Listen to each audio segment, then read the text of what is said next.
नई संसद भवन के उद्घाटन के दिन जंतर मंतर पर प्रोटेस्ट कर रही महिला रेसलर्स के साथ जो सलूक किया गया, जिस तरीके से उन्हें सड़क पर घसीटा गया और बाद में उन्हीं पर एफआईआर दर्ज की गई, वह हमारे समाज, लोकतंत्र और सरकार के लिए शर्मनाक दिनों में से एक था। अब महिला रेसलर्स सरकार और सिस्टम से परेशान होकर गंगा में अपने मेडलों को बहाने के लिए हरिद्वार पहुंच गए हैं तथा इसके बाद वो इंडिया गेट पर आमरण अनशन पर बैठेंगे।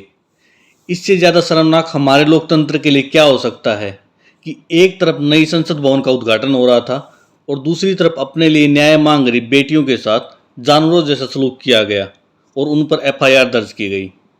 क्या केंद्र सरकार की मंत्रिपरिषद में शामिल महिलाएं एक महिला होने के तौर पर भी कुछ नहीं बोल सकती? हमारे देश के लोकतंत्र के इतिहास में शायद इतना कमज़ोर कैबिनेट कभी नहीं रहा होगा, जो कि साफ गलत होते देख भी एक स्टेटमेंट भी नहीं दे सकता। इस समय के कैबिनेट से तो एक आम आदमी भी बेहतर है, जो कि अपने मन की बात तो बोल सकता है। जिस तरह से पूरी कैबिनेट सिर्फ दो लोगों के सामने नतमस्तक हो रखी है, उसके लिए इतिहास उन्हें कभी माफ़ नहीं करेगा। क्या यह हमारे प्रधानमंत्री का दोगलापन नहीं है कि एक तरफ तो वो बेटी बचाओ बेटी पढ़ाओ की बात करते हैं, तो सबसे पहले देश की बेटी की विश्वास को नई ऊर्जा देने का प्रयास शुरू किया। इसलिए हमने बेटी के जन्म से लेकर जीवन के चक्र में हर अवस्था में महिलाओं को सशक्त करने के लिए योजनाएं बनाई, अभियान चलाए।